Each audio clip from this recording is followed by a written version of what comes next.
Imagine waking up without an alarm, no buzzing, no sudden demand from a thing you didn't ask to exist, no official schedule sitting beside you like a boss with cold eyes. Just morning arriving the way it always has, softly and without permission, pushing pale light into the mouth of a shelter made of rock and habit. You open your eyes to the gray dawn slipping across uneven stone. The air is cool.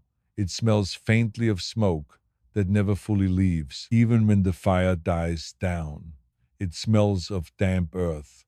It smells of bodies sleeping close together because the world outside is large and indifferent, and warmth is easier to keep when you share it, even if the person next to you snores like a wounded animal.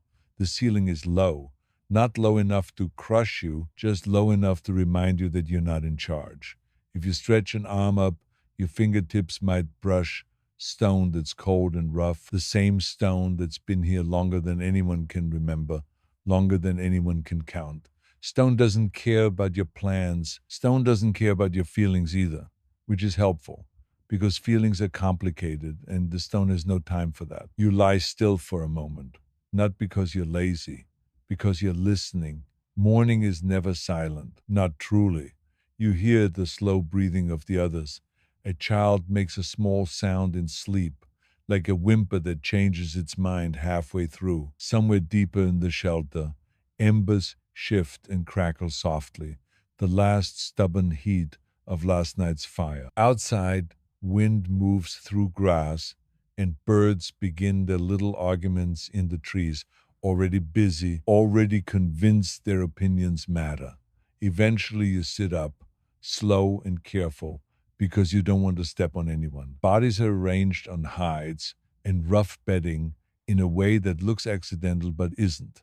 Everyone has learned where the warmest spots are. Everyone knows which side of the shelter stays drier when it rains. Everyone knows who kicks in their sleep. Knowledge like that is earned. You push hair out of your eyes. Your hands smell faintly of ash from yesterday, even after you rub them in dirt and wipe them on grass. Smoke gets into everything. It curls into hair, into clothing, into skin. It's part of you now, like a second scent, a reminder that fire is both comfort and work. You stand. Your feet find cold ground. You take a breath. And then you start doing what mornings require. Someone else is awake too, an older woman already moving with the practiced steadiness of someone who has done this every day for years. She's not dramatic about it. She doesn't announce that she's the backbone of the group. She just is. She pokes at the embers with a stick, coaxing them back to life. She adds dry material, careful, patient. In a few minutes, the fire wakes up again, and the small warmth spreads like a quiet mercy. A man near the entrance shifts and sits up, rubbing his eyes. He looks out at the pale light and makes a face like the day has personally offended him. Of course it has. Days do that. They arrive whether you're ready or not. And there's always the question hanging in the air, even when no one says it yet. Food, where it will come from, how much, how soon. Hunger doesn't shout, it waits, steady and certain, like it knows it will win eventually if you don't move. You look around for your tools. Tools are not decorations here. They matter. A flint blade, a scraper, a spear point that someone shaped carefully, chipping stone again and again until it finally agreed to become sharp. A simple wooden shaft, a cord, a woven bag. Each one represents time and effort and small decisions made correctly. Each one can be lost, broken, stolen by accident, and then you're forced to start again. You're part of a group that has been living in this region long enough to know it. Not forever, no one is forever, but long enough to recognize paths, to know where water sits after rain, to know where animals pass when the season shifts. Long enough that the land feels familiar, like a face you don't fully trust, but you can read. And lately, something has been changing. Not with thunder, not with a grand declaration, just with a slow drift of habits, the way people drift toward a new idea when the old one begins to feel exhausting. People have always used caves, rock shelters, overhangs, places the land provides. It's safe enough, it's steady, it keeps the wind off, it keeps the worst rain out. But it also keeps you where it wants you. It tells you where to sleep. It decides how many people fit. It decides where the smoke goes. And eventually, the thought appears quiet, almost rude. What if the shelter came from you instead? Not rock, not something already there, something made, something arranged, something you could place where you wanted, something that could hold heat better, maybe, something that could sit nearer the water, nearer the good gathering places, nearer the paths where deer move, something that could be repaired, expanded, changed. A house, not the kind of house anyone later will brag about, not stone walls and tall roofs, not carved beams, not a place that will survive in perfect shape. This is mud and wood and plant fiber and stubbornness. This is the beginning of people deciding they can shape the landscape instead of only accepting it. It starts, as most things do, with small experiments and mild arguing. Someone says the shelter is too crowded. Someone says the smoke hurts their eyes. Someone says the children are always cold. Someone else says the cave has always worked. Someone else says yes, and it also drips when it rains and smells like damp hides. Someone finally says, in a voice tired enough to be brave, that maybe they could build something. Of course, when you say build, everyone suddenly becomes an expert. Everyone has an opinion. Everyone is certain their idea is the correct one. This is not new. This is human. You step outside into the early light. The air is sharp, cool enough to wake you properly. The sky is pale and wide. The grass is wet with dew. Your breath fogs faintly when you exhale. The land around you stretches with quiet confidence. Trees, shrubs, a line of water in the distance, catching the first light. Tracks in soft earth, small prints. Larger ones, pressed into mud near a shallow spot where animals came to drink. This is the kind of information you read without thinking, the way later people will read marks on paper. Your eyes move, your mind sorts, your body prepares. Hunting is not romantic here. It's not a performance. It's work mixed with waiting. It's patience mixed with discomfort. It's long stretches of nothing and then a few minutes where everything happens at once and then a heavy load to carry home. You glance toward the others gathering outside. Not everyone will hunt. Some will stay and tend the fire, prepare, watch children, gather plants, fix tools. The group functions because roles shift. A person who hunts today may not hunt tomorrow. A person who gathers may carry water later. Everyone is always doing something. Even rest is done with purpose because the body has to last. There's talk of aurochs again. They've been seen not too far away, big, heavy, dangerous in that calm, uninterested way large animals have. Aurochs don't need to prove anything. They simply exist at a scale that makes you feel small. If you bring one down, you feed many mouths. You also risk injury that can turn an ordinary day into a long decline. There's no medal for bravery. There's just whether you can walk tomorrow. The men and women who will go out today check their spears. They check cords. They check points.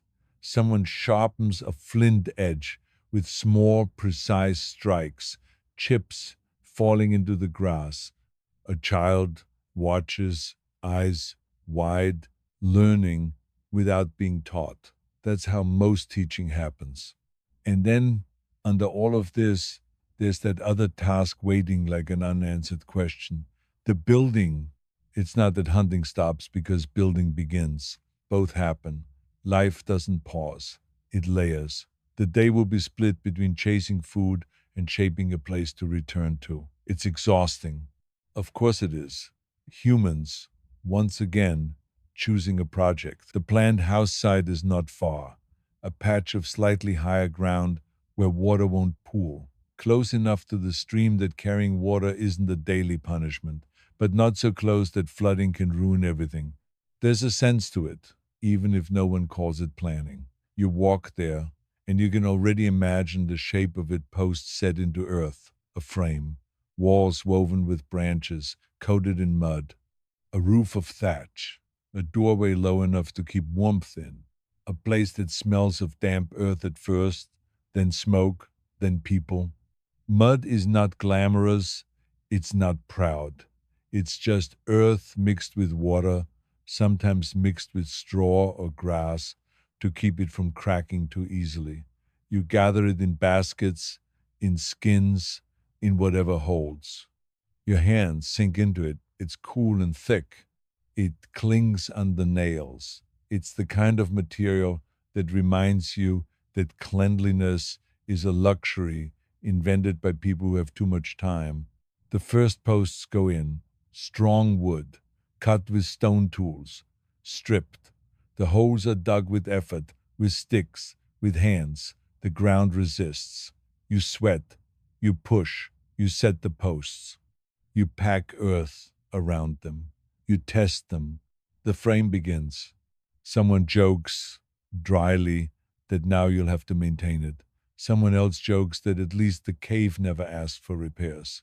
Another person says the cave also never allowed you to close a door against the wind. The conversation circles like birds. Everyone speaks, everyone works.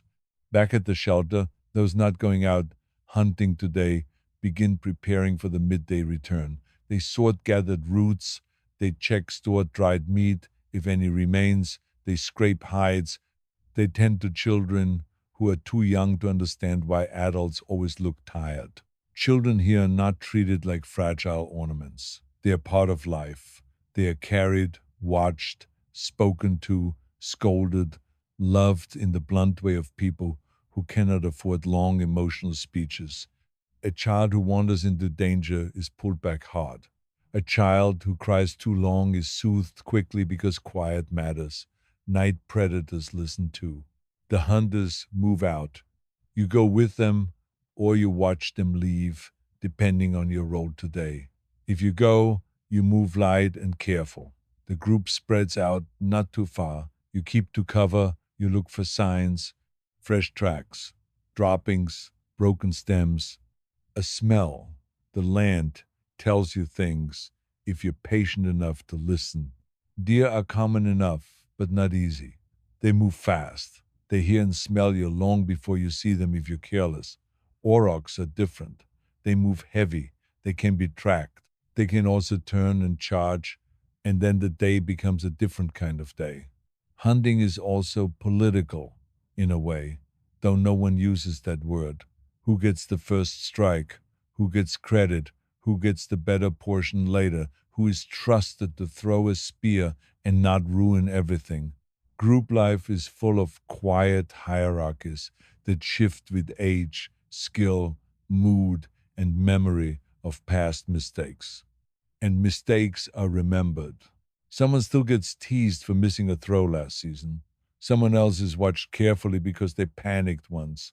The teasing is light, but it's not meaningless. It shapes who feels confident. It shapes who speaks. It shapes who leads. Even here, emotional instability exists, just without crowns. A man in the group has a temper that flares too fast. He argues about strategy, insists his way is right, gets sharp when questioned. The others tolerate it because he's strong and skilled. That's how it often works. Useful people get forgiven. Families do the same. So do dynasties later, only with worse consequences. You move through the brush, quiet. The morning becomes late morning. The light brightens. The chill fades. Your skin warms. Sweat forms at the back of your neck. A deer is spotted first. A quick shape between trees. The group freezes. Breath holds. Someone gestures. Slow movement. Everyone's attention tightens, but not in an excited way, in a steady way, like hands tightening a cord. The deer moves again. You follow, step by step. The ground is uneven. Leaves crackle if you're careless. A twig snaps somewhere, and everyone pauses, listening.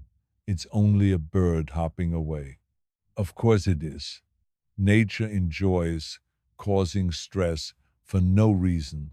When the moment comes, it comes simply. A spear thrown, a second, a rush. The deer bolts, then slows, then falls. There's no cheering, just the quick work of ending it cleanly, because suffering wastes time and invites danger. Someone murmurs a few words, not dramatic, just a habit, a small acknowledgement that life has been taken and will be used. The work after is heavy: cutting, cleaning, dividing, packing, carrying. You wrap meat in hides, tie it tight. You lift, you feel the weight dig into your shoulder. You begin to walk back, not fast, but steady. The group moves with the practical silence of people who are thinking about the load and the distance. Back near the building site, you see the frame standing now. Posts like ribs, the beginnings of shape. People there are smeared with mud. Their arms are streaked. Their faces are tired. But there's something in their posture that suggests pride, even if they don't say it. They are making something that wasn't there before. Someone points toward the load you're carrying and gives a small nod, approving food and shelter, the two pillars. Everything else is decoration. You set the meat down near the fire area. Hands begin to work immediately, strips cut, pieces hung, some cooked now, some prepared for drying or smoking. The smell of fresh meat begins to spread, rich and heavy, making mouths water before anyone admits it. Children gather closer, eyes fixed. Someone shoos them back gently. Someone else gives them a small piece to chew, and the child's face changes instantly as if the universe has been forgiven. Hunger makes philosophers out of no one. It makes quiet animals out of everyone. The house building continues. Mud is mixed, water carried, straw or grass added if available. Hands press the mixture onto woven walls. The first layers look messy, uneven. It doesn't matter. It will be smoothed. It will dry. It will crack. It will be patched. This is not a monument. It's a living thing, in a way, a structure that will require constant attention like a child, except less likely to run into the woods. As the day moves toward afternoon, the sun climbs high enough to warm the mud faster. It begins to dry at the surface. Someone runs a hand over it and frowns. It's cracking already in thin lines. Of course it is. Mud has opinions too. Someone suggests adding more fiber. Someone else says there isn't enough. Someone else says they can gather more. Plans form and dissolve. People adjust. And through it all, you can feel the shift happening. A change in how the group imagines itself. A cave is borrowed. A house is claimed. A cave belongs to the land. A house belongs to the people who built it. That idea sinks in slowly, like heat sinking into stone. Evening approaches without drama. The light turns warmer. Shadows stretch. The air cools again. Food is shared. Pieces of meat cooked over the fire. The smell is comforting. Fat drips and sizzles. Smoke rises and curls into hair and eyes. People chew slowly, tired. Children fall quiet while eating, focused, serious, their small jaws working hard. Someone laughs softly at something said. It's not loud. Laughter here is short, like a spark. After eating, there's still work. Hides to scrape, tools to clean, wood to gather. The new structure needs a roof soon, before rain decides to arrive and remind everyone that timing matters. As the sky darkens, people begin to drift back toward the shelter for the night. Some will sleep in the cave again. The new house isn't ready. Not yet. It stands outside, drying, half formed, like an idea still deciding whether it will succeed. You lie down on a hide again. The fire glows lower. Someone feeds it one last piece of wood. The others settle. The cave fills with the sounds of sleep, beginning shifts, sighs, murmurs, the soft complaint of joints, the quiet movement of a child curling closer to warmth. And as you close your eyes, your mind drifts not to grand heroes or loud battles, but to the simple shape of those posts in the earth, to the mud on hands, to the weight of meat carried home, to the steady patience of building while still hunting, to the way people keep choosing work that will outlast the day. And you think faintly that this is how everything changes, not in a single moment, but in small, tired decisions made by ordinary people who just want a warmer place to sleep.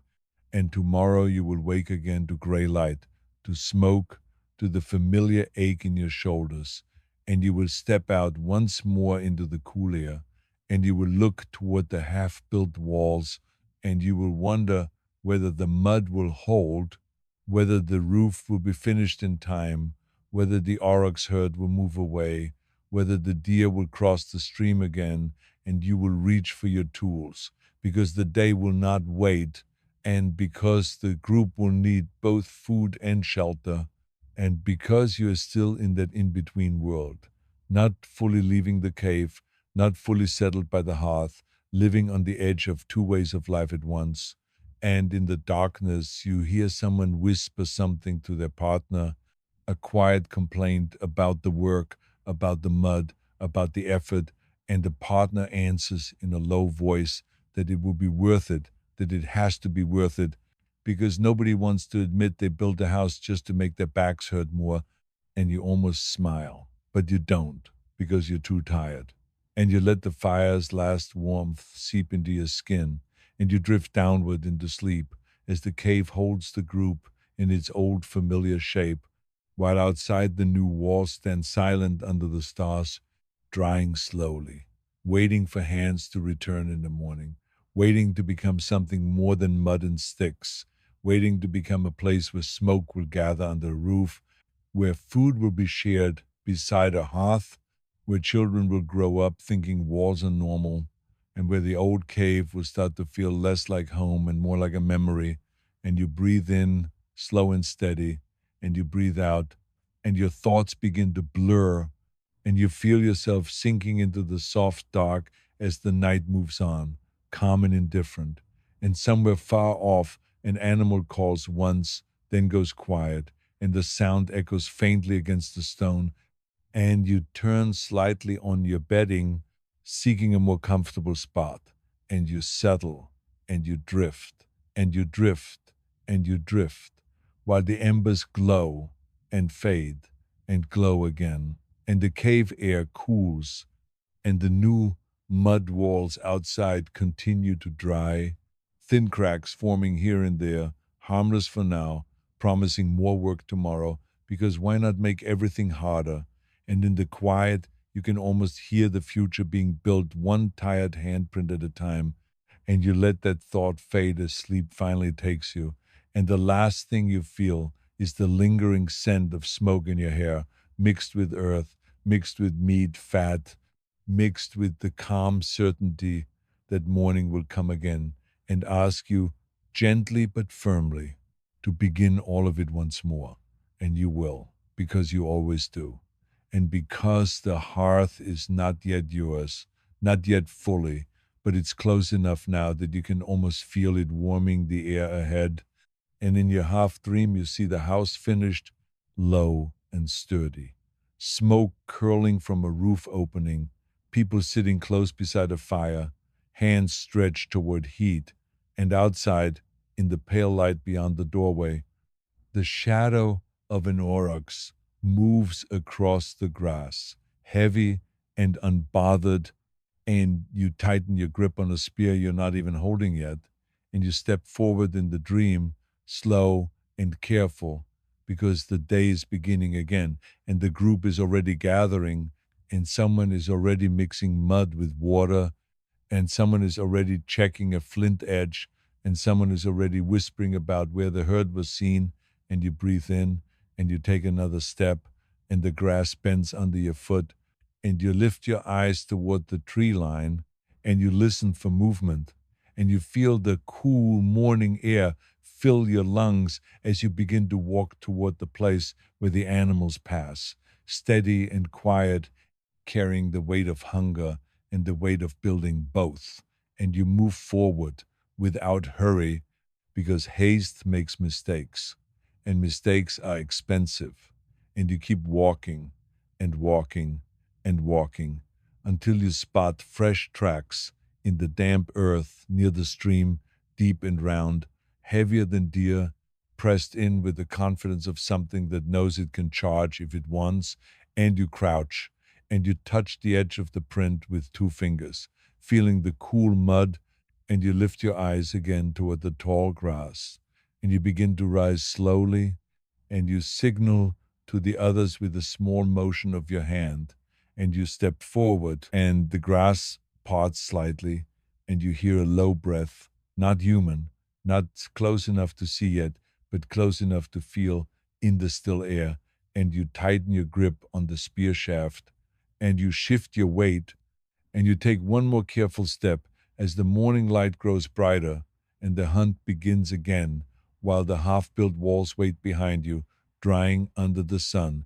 asking quietly for more mud, more hands, more time, and you move forward into the grass, calm and focused, as the sound of hooves stirs faintly somewhere ahead, and you hold your breath and listen and step again and again and again, and you feel the world narrowing down to this one moment of quiet movement and patient attention, and you bring your foot down softly, and you keep going, and you keep going, and you keep going until the shape of a large, dark body becomes visible between stems, and you freeze, and you watch it, and you see the slow shift of muscle under hide, and you see the heavy head lower slightly, and you realize there's more than one, and your mind counts them without meaning to, two, three, maybe more, and you feel the familiar mix of hunger and caution settle into your chest, and you begin to angle your body for a better position, and you glance back briefly to see where the others are, and you lift your hand again to signal, and your fingers tremble just slightly, not from fear exactly, but from the weight of knowing what could happen if this goes wrong. And you begin to move again, slow and steady, stepping through grass that whispers against your legs, and you feel the mud of the track still cool on your fingertips, and you wipe it against your tunic, and you tighten your grip on the spear, and you take another step and another, and the auroch shifts, and you hear a soft snort, and you pause, and you hold still as the animal turns its head slightly, listening, smelling, deciding, and you remain frozen, letting the moment stretch out, quiet and tense, in the most ordinary way it can be when a very large animal is deciding whether you are worth charging, and you breathe in slowly through your nose, and you wait, and you wait, and you wait, and the aurochs lowers its head back to the grass, uninterested for now, and you let your shoulders loosen a fraction, and you begin to move again, inching closer, setting up the angle, preparing the throw, knowing that behind you the group's new house is still only mud and posts, still vulnerable to rain and time, and that the easiest way to give that house a future is to bring back enough meat to keep everyone strong enough to finish it, and you take another careful step forward as the grass parts and the dark hide fills more of your view, and you start to raise the spear, slow and deliberate, lining up your arm, feeling the weight of stone point and wooden shaft, and you hold it there for a moment, still listening to the animal's breath, listening to your own, and you begin to shift your stance, ready to throw, ready to commit, ready to choose the moment, and your muscles tighten as you draw the spear back, and the morning air feels suddenly colder against your skin, and you focus your eyes on the broad shoulder in front of you, and you begin to let the spear move forward and forward and forward, and the world narrows to that single motion. And you release, continue, and the spear leaves your hand with a smooth, practiced motion, not dramatic, not heroic, just a piece of wood and stone doing the job you asked it to do.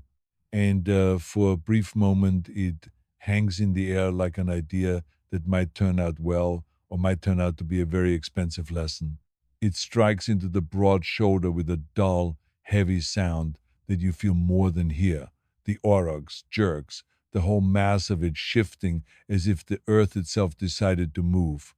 It lets out a short, harsh breath, not a scream, not some theatrical declaration of pain, just a blunt sound of anger and surprise, the kind that says you have inconvenienced it. Of course, you have. The herd reacts, bodies press close, hooves stamp, grass flattens. One turns its head sharply, eyes dark and calm, looking in your direction with the steady attention of something that does not need to panic because it is already large enough to be dangerous without trying. You don't move right away. You can't. You have to see what it's going to do. Aurochs don't always run like deer. Sometimes they do. Sometimes they decide that the correct response to being stabbed is to come over and discuss it personally. The wounded one lurches forward, not fast at first, then faster. The others shift away, making space without thinking, the way crowds make space for trouble. And then the animal breaks into a heavy run, not straight at you, but not far from it either, and the ground vibrates under the weight. Someone behind you makes a low sound, not fear exactly, more like a warning that has accepted it may be too late. You step back, slow at first, then faster, moving sideways, putting a tree and thicker brush between you and those horns if you can. You keep your eyes on the animal. You don't want to trip. You don't want to lose the group. You don't want to be the person everyone talks about later with that quiet voice that means the topic is both sad and irritating. The auroch stumbles once. The spear has done its work, at least partly. Blood is visible now, dark against hide. The animal's breathing is heavier. It tosses its head, confused, furious, trying to decide whether to flee or fight. Then it veers, moving toward open ground, away from the trees, and you feel your body loosen a fraction because you would prefer not to be pinned against the trunk like an insect. The group follows at a distance, not too close, not too far. This is the part that takes time. A wounded large animal is not something you chase like an excited child. You let it run, let it tire, let it slow, because impatience is how people get gored and then become an example. The sun climbs while you track it. The grass becomes warmer. Sweat gathers at your back. Your mouth feels dry. Everyone's breathing grows louder. You watch the ground for blood drops, dark spots on stems, small smears on leaves. You watch the animal's path by the way the grass bends and breaks. You keep your senses wide because the herd is still around, and because sometimes they circle back, and because nothing is ever as neat as you want it to be. After a while, the wounded aurochs slows. It stops. It stands, with its head low, sides heaving. It turns, eyes scanning, trying to decide whether you are still there. You are. Of course you are. Hunger makes people persistent. You don't rush. Someone in the group gestures. Another steps wider to the side. You spread out slightly, taking positions. Spears are readied. You look for an opening. You look for the angle that lets you end it cleanly without stepping into the reach of horns. Then it charges. Not far, not long, just a sudden, furious burst toward the nearest movement, because this is what animals do when they're hurt and cornered. One of your companions jumps back hard, barely out of range. The horns sweep through air where a body was a moment ago. Hooves tear up earth. The animal's breath comes fast, harsh, and you see the strain in its legs now, the wobble that wasn't there before. It slows again, stands again, and the group moves, careful, closing the space the way water closes around the stone. Another spear is thrown. It hits lower, near the rib area. The animal shudders. A deep sound leaves its throat, more exhaustion than rage now. Its head dips. It tries to step forward again and doesn't quite manage. You step in when the moment is right, when the weight of its body shifts away from you, when the horns are angled wrong, when your feet are steady. You drive your point in with both hands, not beautifully, not elegantly, just with necessity. The animal's body tenses, then slackens. It stands for a breath longer than you expect, as if stubbornness might keep it upright, and then it drops heavy into the grass, the sound of it hitting the earth like a door closing. For a moment, nobody speaks. Everyone is listening, not for drama, for safety, for the rest of the herd, for any movement that suggests this isn't finished. Then the group exhales, one by one. Shoulders drop, hands loosen. Someone murmurs a few words. Quiet. Not a performance. Just recognition. Food has been earned. Work has been purchased with effort. And now comes the real labor. Aurochs are not deer. You don't simply lift it and walk away. You cut. You section. You carry in trips. You use every sharp edge you have. The stone blades work slowly, scraping through hide and muscle. Your hands grow slick. The smell is thick and metallic. Flies begin to appear because flies always arrive like they've been invited. You work steadily because stopping makes things worse. Someone keeps watch while others cut. Someone checks the horizon. Someone listens for distant movement. The herd has moved off, but not so far that you can forget it. You wrap meat in hides. You tie bundles. You load shoulders. You balance weight. The first lift is always a shock, the mass of it pressing down, digging into muscle. You bite down on a small sound because complaining doesn't lighten it. It just lets everyone know you're suffering, and everyone already knows they're suffering too. The walk back is slow. The sun is higher now. The heat has arrived. Of course it has, because why wouldn't it? Sweat runs down your face. Your hands cramp from gripping.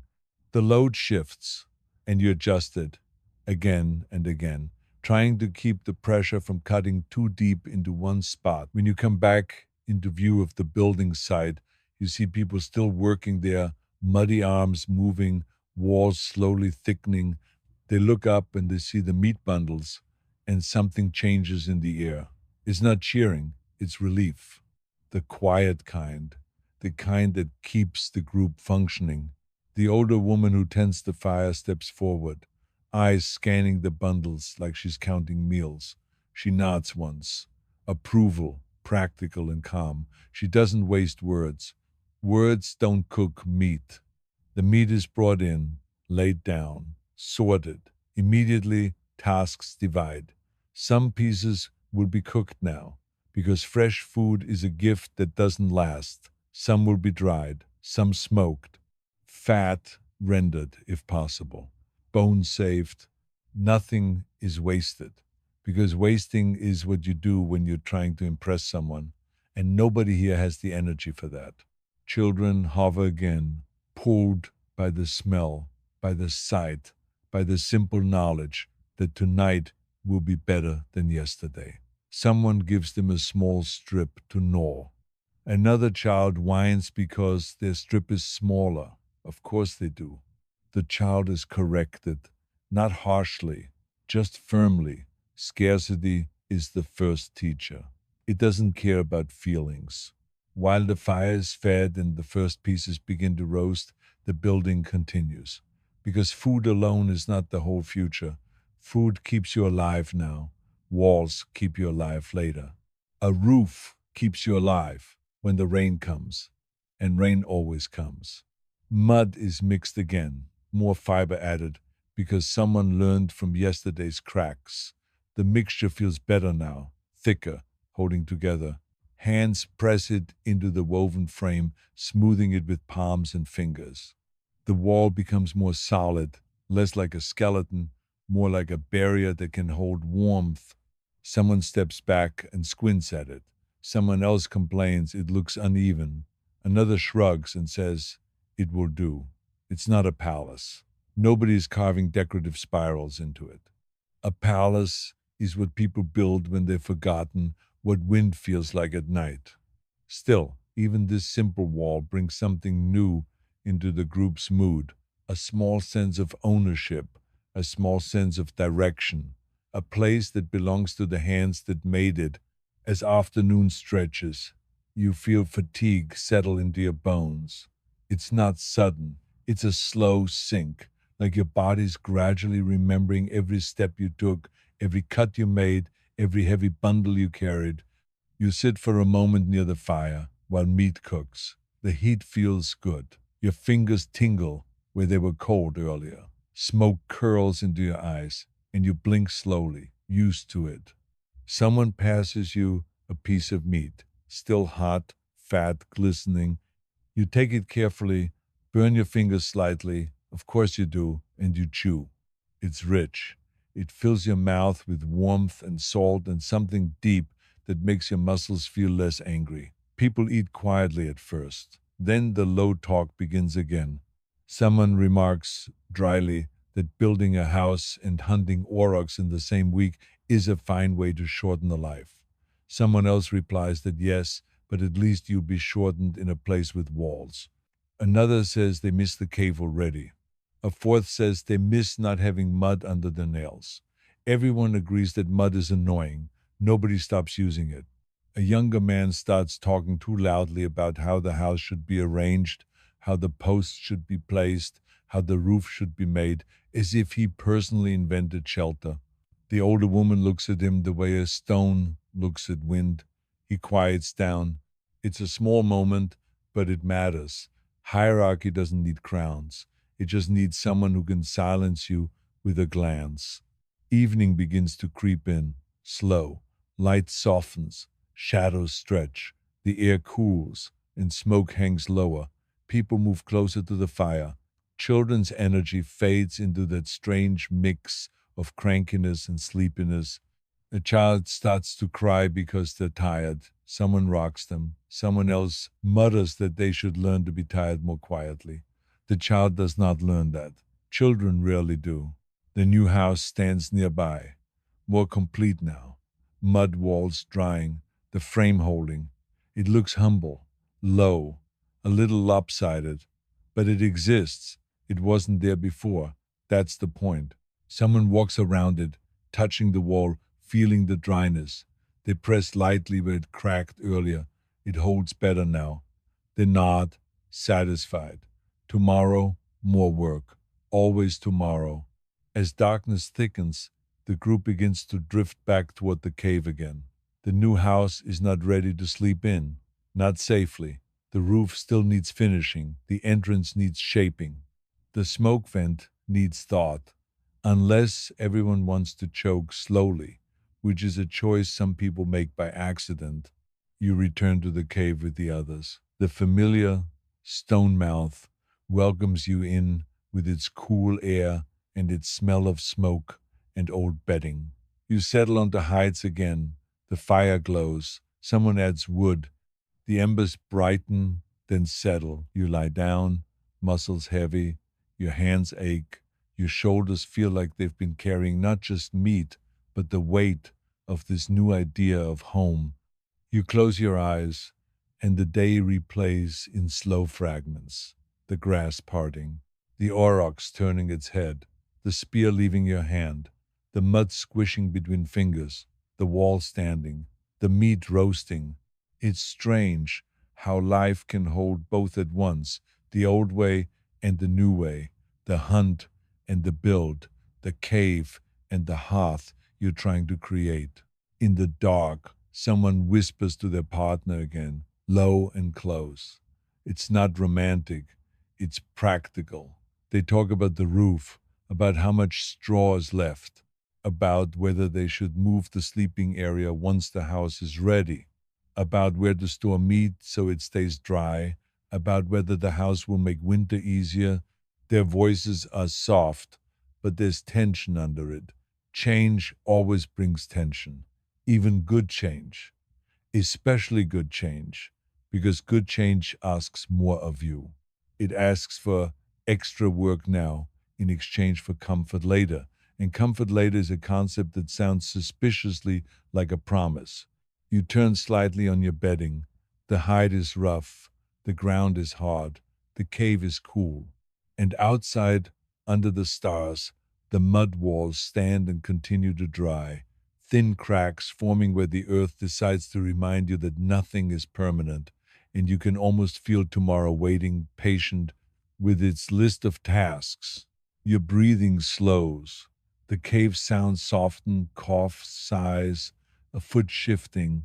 The fire settles into a low, steady glow, and as you drift downward into sleep, your mind wanders, not to grand names, not to rulers, but to the simple thought that one day children will grow up inside walls that people made with their hands, and they will assume that's normal, and they will complain about the draft anyway, because humans are loyal to complaining, and you feel the faintest hint of dry amusement at that, and you let it fade, and you sink deeper and deeper until the night becomes a soft hum and the cave becomes just another layer around you, and morning feels far away.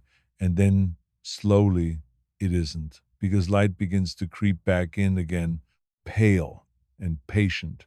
And the first bird calls start outside, and someone stirs near the entrance, and the day begins again without asking. And you open your eyes to the gray dawn filtering into stone, and you sit up slowly, already feeling yesterday in your muscles, already hearing the quiet movement of people preparing, and you listen for the first words of the day, knowing they will be the same words as always: food, water, wood, mud, and you push yourself up because the house is not finished and the hunt never truly ends. And you step toward the cave mouth, and the cool air hits your face, and you look out across the grass toward the half built shelter, and you see it standing there in the pale light, waiting, and you walk toward it, slow and steady, and you kneel beside a crack in the drying wall, and you press your thumb into the mud to test it, and it gives slightly, still damp, beneath the surface. And you begin to gather more mud for patching because the earth always asks for more of itself back, and you scoop it up, feeling the cool weight in your hands, and you carry it toward the wall, and you press it in, smoothing it carefully, and you think faintly that this is what building is: 1,000 small patches, 1,000 small corrections, and behind you the others begin to wake fully, voices low, and someone calls for water, and someone else calls for a tool, and the day starts moving, and you keep your hands on the wall, pressing and smoothing, while somewhere farther off the deer move through the trees, quiet and unaware, and somewhere even farther the aurochs herd continues its heavy grazing, indifferent, and you glance toward the tree line, already measuring the morning, already wondering who will go out today, already feeling the familiar pull of hunger and responsibility, and you wipe mud from your fingers onto your tunic, and you stand, and you step back from the wall to look at your work, and you see the patch holding, and you nod once to yourself, and you turn toward the others as they gather, and you begin to speak in a low voice about what needs doing first. And you say that the roof frame should be tightened, that more straw must be brought, that the wall will need another layer before it dries too hard. And someone answers with a tired sigh that sounds like agreement. And another person answers with a complaint that sounds like resistance. And you listen and you keep your face calm because arguments are part of building too. and you start walking toward the place where tools are kept. And you reach down and you lift a bundle of branches for weaving and you carry it toward the frame and you begin to set them in place, one by one, threading them through like you're stitching the shelter into existence. And you work with slow, steady hands, listening to the morning sounds rise around you, and the new house takes shape a little more, and little more, and a little more, and the day moves forward, and you move with it, and somewhere nearby a child starts to cry again, and someone hushes them, and someone else mutters that the child will have to learn to sleep through noise because noise is constant and you keep weaving branches and the wall thickens and your fingers ache and you keep going because stopping only makes the work wait longer and the work does not go away, and you tie the last branch into place and you shift your weight and you look up toward the sky to judge the weather and you see thin clouds moving in from the distance and you feel that quiet little tightening in your chest that comes when you know rain might arrive before you're ready, and you say it out loud softly that the roof needs to be finished today if possible, and someone answers that it will be finished, and you can hear in their voice that they are trying to convince themselves, and you nod and you reach for the next bundle and you keep working, and the morning brightens and the group spreads into tasks again, and the hunting party begins to form at the edge of the clearing, checking spears, checking points, and you glance toward them, weighing whether you will go or stay, because the house needs hands and the hunt needs bodies and the group needs both. And you take a slow breath and you decide and you step toward the tool pile to pick up your spear, fingers closing around the shaft, feeling the familiar balance, feeling the old life still there in your hands, even as you build something new.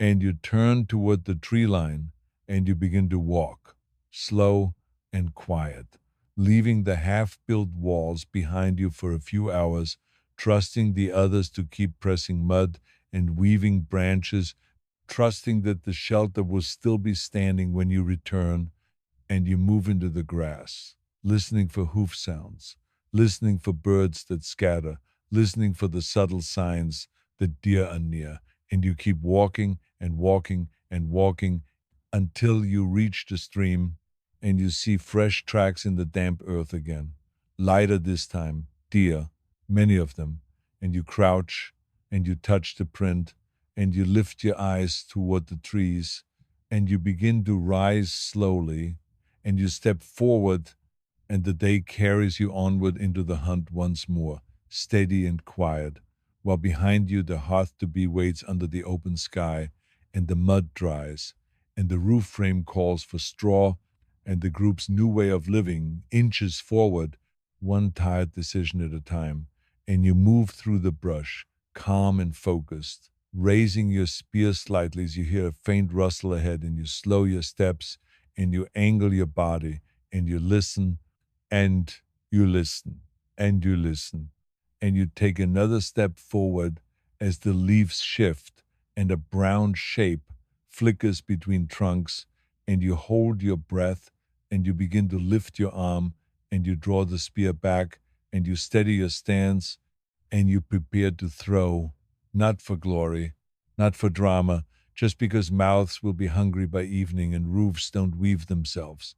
And you let your arm move forward, slow and controlled, and you release the spear into the shaded air between trees, and it flies straight toward the movement, and the deer bursts forward at the same moment, and you watch the spear pass close, close enough to make your heart sink slightly, and then you hear the dull strike, and you see the deer stumble and run and stumble again, and you begin to move after it, not rushing, not shouting, just following with the steady patience of someone who knows that everything worth having takes time, and you step over roots, and you push aside branches, and you keep your eyes on the path of broken leaves and bent grass, and you breathe slow, and you follow, and you follow, and you follow until the deer slows and falls, and the forest becomes quiet again, except for your breathing, and you stand there for a moment, letting the effort settle in your body, and you step closer, and you finish the work cleanly, and you kneel, and you begin to cut, and you begin to wrap, and you begin to prepare another load to carry back toward the clearing, toward the fire, toward the mud walls, toward the roof that may or may not be finished before the clouds arrive. And you tie the bundle tight and you lift it onto your shoulder, feeling the familiar weight settle in, and you begin to walk back, and the leaves whisper against your legs, and the light shifts as the sun climbs, and you keep walking steady and quiet, carrying meat and responsibility together, one slow step at a time. And as you move through the trees, you glance up again at the sky between branches and you see the clouds thickening slightly, and you feel that quiet urgency grow just a little, not panic, just the practical knowledge that the day has a deadline now, and you pick up your pace by a fraction, and you keep walking and walking and walking until the trees thin and the clearing opens, and you see the half built house again, posts and mud walls in pale light, people moving around it like bees around a nest. And you step into the clearing with your load, and someone looks up and nods, and you set the meat down near the fire, and you straighten slowly, shoulders aching, and you turn toward the house to see what has changed. And you see new layers of mud smoothed on the wall, darker where it's still wet, lighter where it's drying. And you see the roof frame thicker now, more branches laid, and you see bundles of straw being carried in. And you feel a small, quiet satisfaction settle into your chest because something is happening here. Something is becoming real, and you step closer to help, reaching for a bundle of straw, fingers sinking into it, and you lift it and you carry it toward the roof, and you begin to pass it up, and you watch as someone begins to lay it, layer over layer, building a skin against rain, and you move with the others, hands working, voices low, and the day continues, calm and heavy and ordinary, as the hearth begins to take shape beneath a roof that slowly closes the sky out, and you keep placing straw and placing straw and placing straw until your arms feel dull and tired, and you don't even remember when you started, and you glance up again and see the clouds closer now, darker at the edges, and you hear someone murmur that they feel a change in the air, and you nod, and you keep working because there's no point in arguing with weather, and the group works faster without becoming loud. A quiet, quickening, hands moving more urgently, continue, and you keep working because the sky has decided to look serious. And when the sky looks serious, you don't negotiate, you just move your hands faster and hope your hands can outpace weather, which is a bold plan, but bold plans are sometimes all you have. Straw goes up in armfuls. It's light, but not easy. It scratches your forearms. It catches on fingers. It falls apart if you don't hold it the right way. And every time it slips, someone sighs in that quiet, irritated way that says, yes, it's annoying, and yes, we are all going to do it anyway. Someone on the roof frame, balanced carefully on branches, lays the straw in overlapping layers like scales. Another person follows with thin, flexible branches, pressing them down, weaving them through to pin the straw in place. It's a simple system, but it takes attention. If you rush, you leave gaps. If you leave gaps, rain finds them. Rain always finds them. Rain is very talented. A child wanders too close and gets shooed back. Another child gets shooed back and immediately tries again, because that is what children do. They are small and persistent and emotionally convinced the world exists for their curiosity. One of the adults mutters, dry and tired, that the child will be excellent at foraging one day because they're already committed to testing everyone's patience. The roof grows thicker. The shadow under it deepens. For the first time, the new structure begins to feel like a place rather than a project. The air beneath it holds still for a moment longer. The wind doesn't cut through it sharply. You can imagine smoke gathering there one day, rising slowly, finding the vent, leaving without filling everyone's lungs. You can imagine bodies sleeping beneath it, close to a fire, warm enough that nobody wakes up with stiff fingers. Of course, imagining comfort is easy. Building it is the part that makes your shoulders ache. You step back to stretch your neck. Your arms feel heavy. Mud is still under your nails from earlier. Straw dust clings to your skin. Your tunic has stains now, dark patches where you wiped wet hands, lighter smears where dry mud flaked off. You look like a person who's making a house out of earth, because you are. Someone calls out that more mud is needed at the base of the wall. The roof isn't the only part. The walls, drying, have begun to crack again, in places. Not disaster cracks, just the kind that appear when Earth remembers its Earth. You walk over, squat, press your palm to the wall, feel the surface. It's drying fast now, the sun doing its quiet work. The cracks will widen if you ignore them. Ignoring them is tempting, but temptation is how everything falls apart. You kneel by the mud pile, scoop up a fresh handful, and push it into the crack. The mud is cool against your skin. It yields, then holds. You smooth it over with your thumb, pressing firmly. Someone beside you does the same on another crack. Their movements practiced. Two people quietly patching a wall, not speaking much, because there isn't much to say that will make the wall patch itself. Nearby, the fire area is busy with meat. The Aurochs has changed the day. It's food, yes, but it's also time bought. Time you can spend on building instead of desperate searching. People cut strips, hang them, smoke rises. The smell is thick and comforting. Fat pops quietly. A dog, if your group keeps one, hovers at the edge, eyes fixed, hoping for mercy. The dog's entire personality is hope. The clouds thicken. You feel it in the air first. That slight shift, a coolness sliding under the warmth. The wind changes direction, just enough to make the hairs on your arm lift. Someone else notices too. You hear muttered comment. Another person looks up, squints, and says nothing, which somehow makes it feel more serious. Work quickens again. No one shouts. Shouting wastes breath. People move faster with hands, not voices. More straw goes up. More branches are woven down. Someone runs to gather additional bundles from where they were stacked. Someone else starts pulling hides and supplies closer to the new structure, just in case.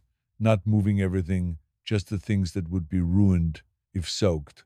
The first drop hits your forearm. It's small, cold, a single dark dot. You look at it. You look up. Another drop lands on your cheek. Then another. The rain doesn't announce itself. It simply begins. Of course it does. The group responds the way it always does, by doing three things at once, none of them perfectly. Someone urges the roof team to get down safely. Someone else throws a hide over a bundle of straw. Another person starts dragging a piece of drying meat closer to the smoke so it won't be splattered with rainwater and dirt. Children get herded toward the cave entrance like loose animals being guided home. The rain increases, not violent, not storm the world kind of rain, just steady and confident. It hits the new roof with a soft whispering sound. For a moment, everyone watches, because this is the test. Water beats on the straw. Some runs off, some sinks in and then slows. A few thin lines drip through near the edge where the layers are still incomplete. Someone points, irritated. Someone else grabs more straw and pushes it up under the edge, shoving it into place from below like they're trying to plug a leak in the sky. Another person climbs just enough to adjust the overhang, careful with footing now that everything is slick. The wall begins to darken where rain hits it. Mud doesn't like being rained on before it's ready. It softens at the surface. A small patch slumps slightly, not collapsing, just sagging like a tired face. Someone presses it back into shape with their hands, smoothing it, cursing softly under their breath in a tone that sounds more resigned than angry. You move with them, pressing mud back into place when needed, using what little shelter the roof already provides to protect the base of the wall. It's awkward work. Your knees sink into wet earth. Your fingers get colder. The rain runs down your forehead into your eyes. And yet, the structure holds, not perfectly, but it holds. The roof is doing something. The walls are still standing. The posts remain firm. The house hasn't dissolved into a sad pile of mud and regret. This, for now, is success. Eventually, the group retreats toward the cave as the rain settles into a steady rhythm. The new house is left to endure it, like a quiet animal standing in the weather, proving it can survive. Inside the cave, the air is damp but familiar. People shake water from hair, children cling to adults. Someone feeds the fire again, coaxing it back to strength. Wet wood smokes. The smoke hangs low. Everyone coughs a little. No one complains too loudly, because complaining doesn't dry anything. Food is shared again, smaller pieces now, because even with Aurochs meat, you ration. Rationing is not a policy, it's a reflex. You chew slowly, listening to rain outside, listening to drops striking stone. The sound is steady, almost soothing if you ignore the part where it might ruin your new walls. Someone speaks quietly about the house, about how it held, about where it leaked, about what needs to be fixed when the rain stops. The talk is calm, practical. No one makes it into a celebration. They just store the information like they store dried meat, useful later. A younger person, maybe a teenager, old enough to feel bold, young enough to be exhausting, says they knew the roof wouldn't be enough. The older woman looks at them again, that same stone look. The teenager stops talking.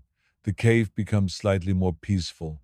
As the day drifts into late afternoon, the rain begins to ease, not fully stopping, just thinning.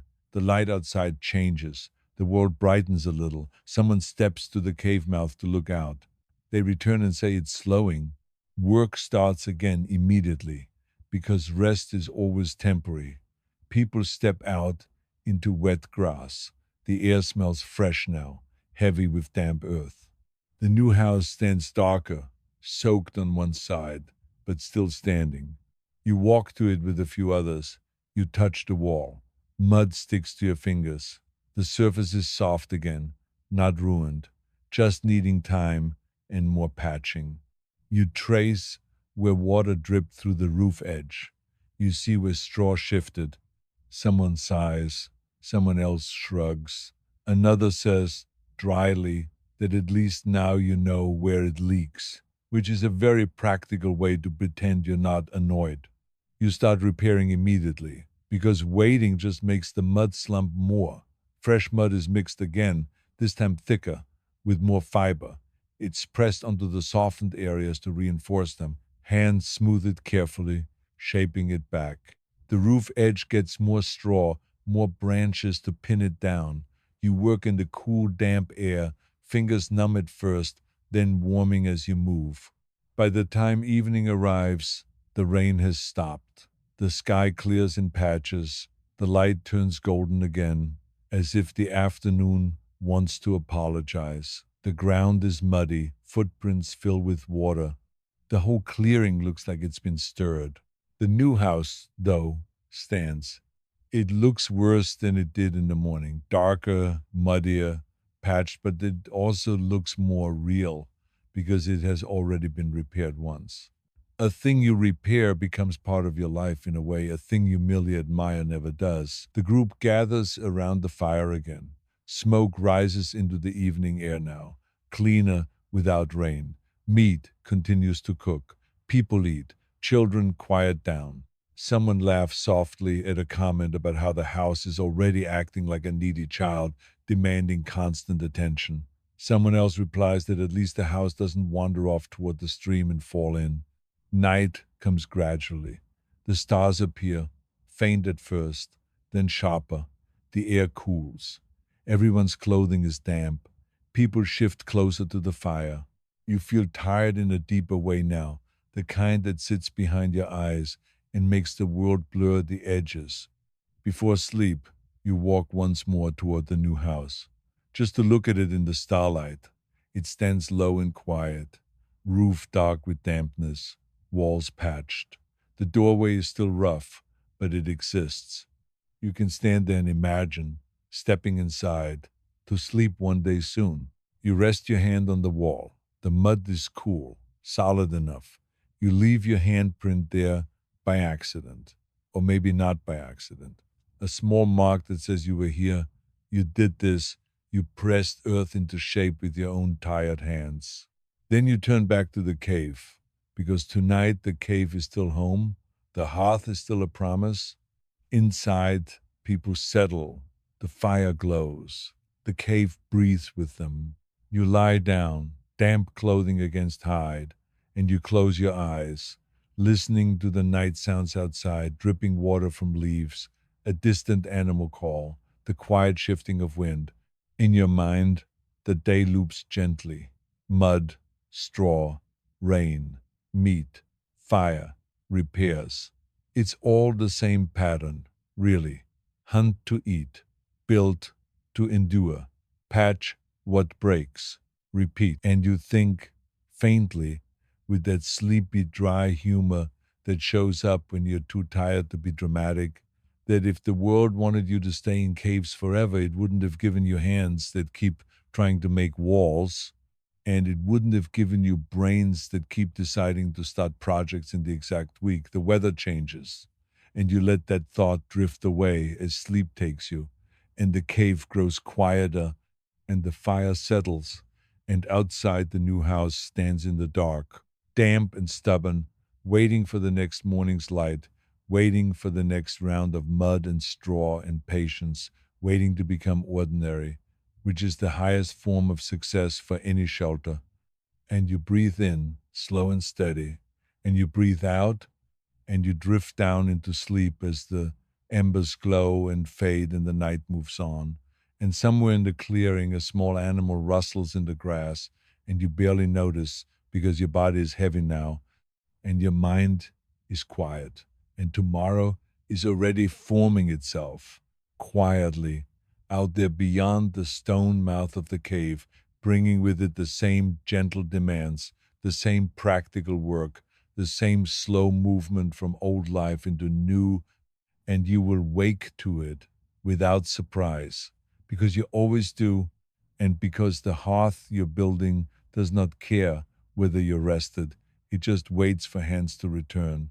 And in the last soft moment before sleep fully closes in, you imagine stepping into the new house for the first time with a fire burning inside it, smoke lifting toward the vent, warmth holding under the roof, and you imagine the sound of rain on straw overhead while you lie dry beneath it. And the thought is quiet enough to be almost comforting, and you let it carry you down and down and down until the cave becomes a soft, dark shell around you, and the night becomes a steady hum, and your breathing slows, and the world turns, calm and indifferent, while the mud walls outside dry again, thin cracks forming, harmless for now, asking patiently for tomorrow's hands. And the future inches forward in silence, one patch, one bundle, one tired step at a time, and you drift and drift and drift until pale light begins to slip in again and you open your eyes to another gray dawn. And you hear the first movement of the group, and you sit up slowly, and your shoulders ache, and you exhale, and you stand, and you step toward the entrance, and you look out toward the clearing, and you see the new house still there, and you feel that small, quiet relief in your chest, and you begin to walk toward it, already planning what to fix first, already thinking about food, already hearing someone behind you ask if anyone saw where the cord was left, and you answer without turning, and you reach the wall and you press your palm to it again, feeling it firmer now, and you nod to yourself, and you bend to scoop mud for the next patch, and you begin smoothing it into place because the day has started and there's work to do, and you keep pressing and smoothing and pressing and smoothing while the others gather straw and tools and quiet complaints, and the clearing fills with movement again, and the hearth comes a little closer and a little closer and a little closer as you lift your hands away from the wall and reach for another handful of mud and start to apply it, slow and careful, watching the surface change under your fingers as the earth accepts its new shape, and you keep working in that steady rhythm until your mind drifts into the sound of your own breathing and the soft squish of mud, and you almost don't notice the way the smoke from the morning fire curls across the clearing, caught briefly under the roof edge before it slides out, and you pause to watch it because that small thing, smoke catching, holding, then leaving, feels like proof that this place is becoming what you wanted, and you turn back to the wall and continue, hands moving, patient and tired, while somewhere at the edge of the clearing, the hunters begin checking their spear points again, speaking low about deer paths, about the Aurochs herd moving farther off, about whether to follow or stay closer today, and you listen to them without looking up because you already know the answer will be both. It will always be both.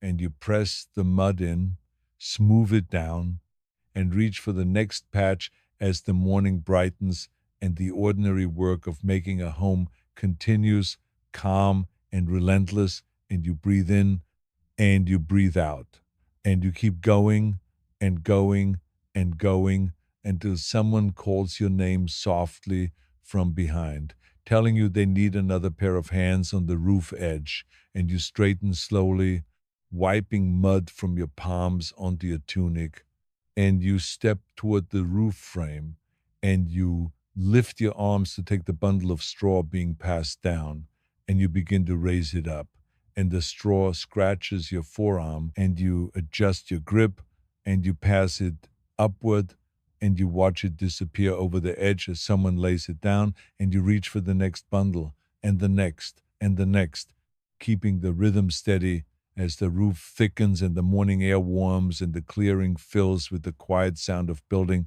and you think faintly that this is what leaving the cave looks like, not a sudden departure, not a dramatic decision, just a long series of small, muddy choices that keep repeating until one day you realize you slept under straw instead of stone, and you keep passing bundles up, arms moving with tired patience as the roof edge grows more secure, as the gaps close, as the house becomes less of an experiment and more of a place, and you continue working, slow and calm, while the day unfolds around you in the same steady way, and you lift another bundle and another, and your hands keep moving as the sun climbs higher, and the world quietly insists that if you want comfort later, you will pay for it now, in mud and straw and sore shoulders, and you pay because you have decided, along with everyone else,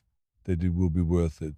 And you keep working until your arms begin to tremble slightly, and you pause for a breath, and you look up at the roof line, and you see it holding, and you reach for the next bundle again, and you lift it, and you begin to pass it up, and your fingers tighten around the straw as you extend your arms, and you feel the weight shift as the person above takes it, and you let go slowly, and you lower your arms, and you reach for another, and another, and another, moving in that steady rhythm that makes time feel soft, and you keep going as the roof grows thicker and the hearth draws nearer, and you lift your arms once more to pass up a final bundle from the pile, and you feel a small, quiet satisfaction in your chest as you see the roof edge now layered enough to shed water cleanly, and you open your mouth to say something to the other, something simple, something practical when a child nearby suddenly squeals, not in fear, just in excitement, pointing toward the grass at the edge of the clearing where something small is moving, and the adults glance over, half annoyed, half alert, and you turn your head just enough to see what it is, and you notice a small animal, maybe a hare, darting through the wet grass, quick as a thought, and you watch it for a moment, and you think quietly that even the smallest creatures know how to find shelter when they need it, and you turn back to the roof work, lifting your hands again, ready to help tie the last branch in place, and you step closer to the frame, and you reach up toward the woven edge as you begin to thread the binding through, fingers working slowly, carefully, tightening it down so the straw won't shift in the next rain, and you pull it snug, and you tie it, and you test it with a gentle tug, and it holds, and you nod, and you begin to move along to the next point, reaching up again to tie another binding and another, until the roof edge feels secure under your hands. And you step back, shoulders aching, and you let your arms drop, and you look at the house as a whole, seeing it now more complete than it has ever been, and you breathe out slowly, and you hear someone behind you say softly that maybe tonight they could try sleeping inside it, just one or two at first, to test the dryness, to test the smoke, to test the warmth. And you listen and you feel that small, quiet shift in the group's mood as the idea settles in, not as a celebration, but as a practical next step.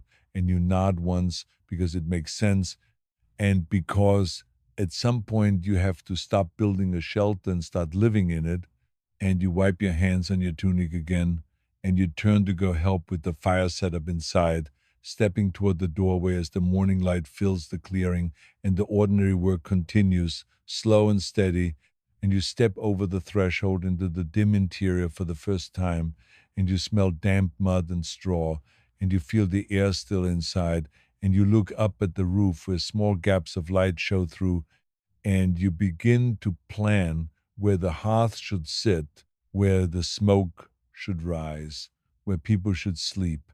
And you take a slow breath, and you begin to clear a patch of ground with your foot, preparing the place where fire will live.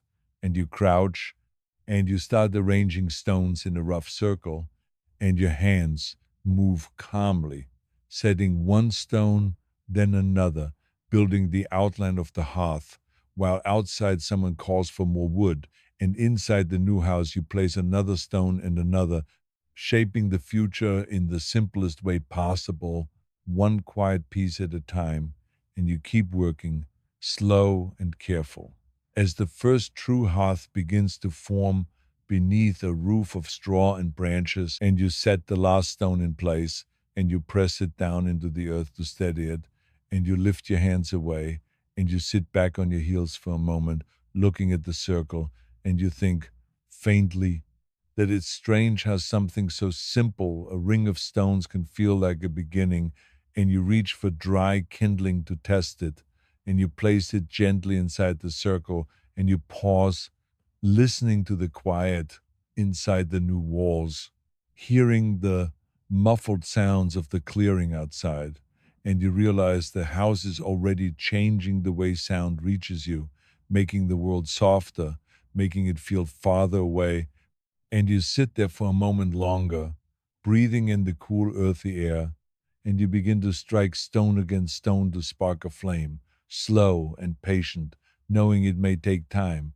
knowing your hands are tired, knowing you will keep trying until it works, and you scrape and scrape and scrape, and a small spark catches in the dry fiber, and you blow gently, and the ember grows, and you feed it, and the tiny flame begins to live, and you watch it, calm and quiet, As the first fire inside the new house starts to burn and smoke rises slowly toward the roof opening, testing the space, and you watch to see where it goes, and you hold your breath, and you wait, and the smoke curls upward, gathers for a moment under the straw, then finds its way toward a gap, drifting out with reluctant grace, and you exhale softly because that is what you needed to see, and you add a little more wood, and the flame strengthens, and the warmth begins to spread, and the interior air shifts from cool, damp to gently warm, and you sit there watching it, letting the tiredness in your body ease slightly, and outside you hear the group moving, talking, preparing for the day's hunt and work, and inside, for the first time, you feel what it might be like to end the day not in stone, but under a roof you made, beside a hearth you built, and you stare into the small, steady flame, and you think, with the faintest sleepy dryness, that of course the first thing you do in a new house is make smoke inside it, because humans have a talent for creating problems in brand new places. And you watch the smoke drift out again, and you decide it's good enough for now, and you stand slowly, brushing dirt from your knees, and you step back toward the doorway to tell the others that the hearth is taking, that the smoke mostly leaves, that the place is warm already, and you open your mouth to speak as you step out into the brightening clearing and you see faces turned toward you, waiting for the verdict, and you begin to say calmly that it might actually work, that the roof holds, that the smoke can escape, that tonight someone can sleep inside if they want, and you see the quiet relief in a few eyes, the restrained satisfaction in a few expressions, and you nod once more, and you turn back toward the work, because even with the hearth burning, the day is still the day, and food still needs hunting, and walls still need patching,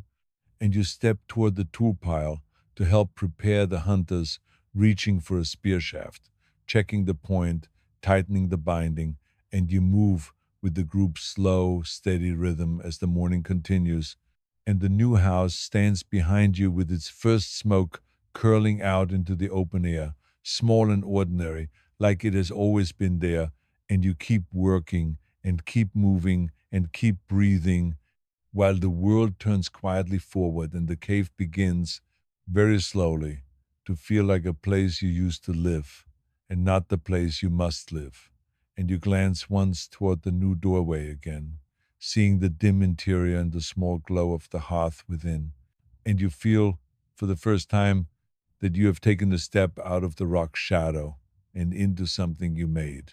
And you return your attention to the spear in your hands, because a hearth without food is just warm hunger, and the hunters are gathering now at the edge of the clearing, and you step toward them, joining their line as they begin to move out into the grass, quiet and focused, heading toward the deer trails near the stream, and you walk with them, leaving behind the thin ribbon of smoke rising from the new roof as the day stretches ahead, calm and full of work, and you keep walking and walking and walking until the grass grows taller around your knees and the tree line draws closer and you slow your steps, listening, and you lift your eyes toward the branches, scanning for movement, and you tighten your grip on the spear, and you breathe in the cool morning air, and you step forward into the shade, ready to hunt again in the same steady way,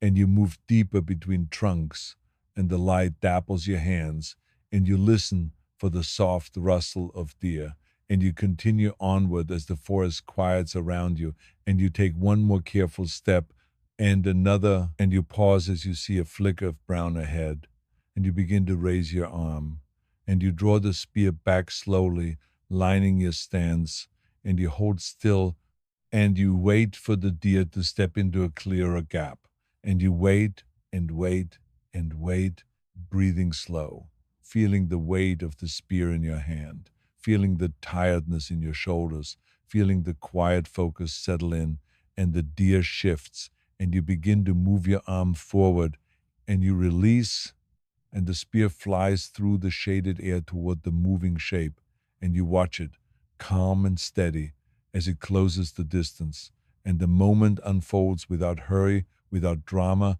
just the simple consequence of hunger and skill, and you step forward to follow, eyes fixed, feet careful, as the deer bolts and the chase begins, and you move after it through underbrush, listening to the pounding of hoofs fading and returning, watching the broken leaves, the bent grass, keeping your pace steady, and you breathe, and you follow, and you follow, and you follow, until the forest opens slightly and you see the deer again, slowing, stumbling, and you keep moving toward it, ready to finish the work, ready to carry another load back to the hearth that is finally real, and you take another step and another, and your foot lands softly on damp earth as you close the gap and reach out with your free hand to steady yourself against the trunk, and you lift the spear again, preparing to end it cleanly, and you focus on the deer's side rising and falling, and you begin to step in slow and careful, and you bring the point forward, and your breath stays calm as you move, and the forest holds its quiet, and you press closer and closer and closer until you are within reach, and you begin the final motion, and the deer shudders and stills, and the work shifts from hunting to carrying again, and you kneel beside it, already reaching for your blade as the light shifts overhead and the day continues in its steady rhythm of taking, using, building, and returning, and you draw the blade out and you begin to cut, hands moving slow and practiced, and you tie the meat into a bundle and you lift it onto your shoulder once more, feeling the familiar weight settle in, and you turn back toward the clearing,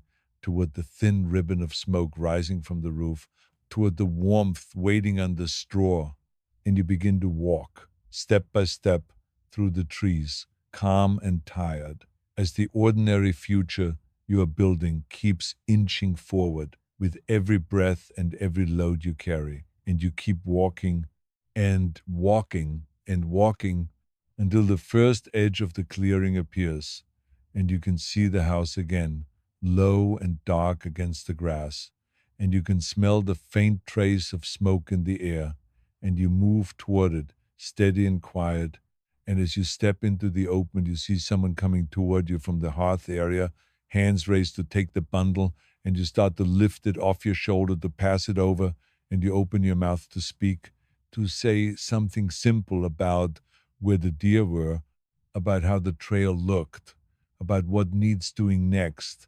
And your voice begins to form as you shift the weight forward and the bundle slides into their hands, and you let go slowly, and you feel the relief in your shoulder, and you inhale, and you begin to talk low and calm, while behind you the new house stands with its roof holding and its hearth breathing, and the day moves on, quiet and unremarkable, as if it has always been this way, as if people have always built walls out of mud while still hunting large animals through wet grass, and you continue speaking, describing the tracks near the stream, the direction of the herd, the way the deer moved through the trees.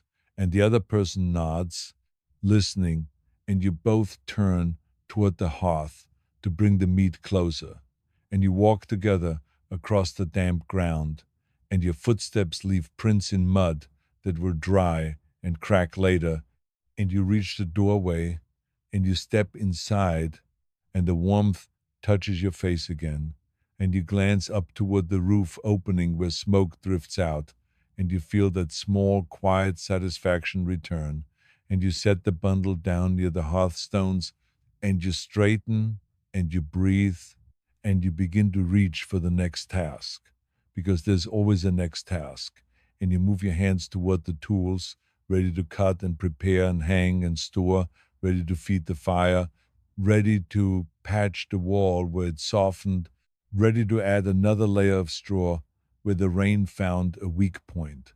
And you keep going, slow and steady, letting the ordinary rhythm of work carry you forward until the day folds itself again toward evening and the moment finally arrives when someone looks at the hearth and says quietly that tonight they will try sleeping here. And nobody argues because everyone is too tired and because the warmth is already speaking for itself. And you glance toward the corner where bedding might go, imagining hides laid down, imagining bodies curled near the heat, imagining the rain outside while you remain dry within, and you lift another piece of wood to feed the fire. And the flame brightens, and the house at last begins to feel like a place you can trust, even if only for one night, and you keep working with calm hands. As the light outside grows softer and the smoke continues its slow climb upward and out, and the hearth's warmth spreads across the packed earth floor in a slow, patient way, like it has nowhere else to be, and you start to notice the small differences that warmth makes. Inside these mud walls, your breath doesn't feel as sharp, your fingers don't stiffen as quickly. The dampness that lives in caves, that cold cling that gets into your joints and stays there like an unwanted guest, feels less present here. Not gone. Nothing ever fully goes. But quieter. Someone drags a hide inside and lays it near the hearthstones, not too close, because nobody wants to wake up with their bedding smoking. Another hide is laid beside it. Then another. People move in that careful evening way, tired and practical, placing things where they think they'll matter most. Sleeping spots, a place for tools, a place for a small bundle of dried plant fiber, a place for a clay like lump of resin or fat used to help catch sparks. Everything gets a corner. And then the first truly strange thing happens.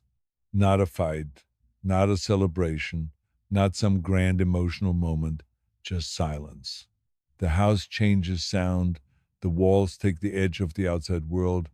In the cave, the wind is always there, moving in and out, making the stone mouth feel like an open conversation with weather you didn't ask to join. Here, the wind is more distant. You still hear it, but softened, as if it has been told politely to keep its voice down. Someone notices too. You can tell because they pause, head tilted slightly, listening. Their shoulders drop a fraction. It's small, but it's real. The kind of relaxation that doesn't come from deciding to relax, but from finally not having to brace yourself against cold air all the time. Outside, the others are still finishing tasks. Meat is being hung. Smoke continues its slow work. Someone is scraping hide near the fire. A child is being cleaned with a damp cloth and protesting as if cleanliness is an insult. The child loses that argument because adults have already decided the inside of the new house is not going to become a mud pit just because small legs are enthusiastic. You step back out for a moment to help bring more wood. The evening air is cool, but not cruel. The ground is still damp from rain. Your feet leave prints. You lift a bundle of branches, feel the weight settle against your arms, and carry it to the doorway. Inside, the hearth flame shifts as you enter, responding to the change in air. Smoke rises and curls, finding the opening near the roof's higher point. It doesn't linger too long. It doesn't pour down into everyone's faces. It behaves mostly. Everyone watches it with a kind of wary respect, like it might change its mind. Because fire has moods. Fire is a member of the group, whether anyone wants to admit it. The older woman, still the quiet center of authority, kneels near the hearth and adjusts the wood. She does it slowly, gently. Too much, too fast, and the smoke thickens. Too little, and the fire sulks. She feeds it the way you feed anything important, with attention, with patience, with the understanding that it doesn't care how tired you are. As night settles, people begin to choose who will sleep inside. Not everyone, not yet. You don't move the whole group in, on the first night like you're trying to prove a point. You test it. A few adults, a child or two who will benefit from warmth. The rest remain in the cave because the cave is still the safe habit, and habits don't let go easily. You find yourself among those who stay in the new house, not because you're brave, because you've been smearing mud on it all week, and you want at least one night where your reward is not more mud. You lie down on a hide near the hearth. The heat reaches your face. Your feet remain cooler, farther from the fire. You shift, trying to find the sweet spot where you're warm but not sweating. There's always a sweet spot, and it always moves the moment you find it. The ceiling is low, straw and branches above you. The smell is different from the cave, earthier, fresh mud scent mixed with smoke, a faint plant smell from the straw. It smells like new work. Someone beside you murmurs something, half joke, half truth, about how this place already feels like it will need constant patching. Another person replies, sleepy, that yes, but at least you can patch it, which is more than can be said for the cave's dripping ceiling. A third person says nothing, already drifting. The child closest to the hearth falls asleep faster than usual. Their breathing becomes slow and even. That alone feels like proof. A warm child sleeps. A cold child wakes and complains. It's not philosophy.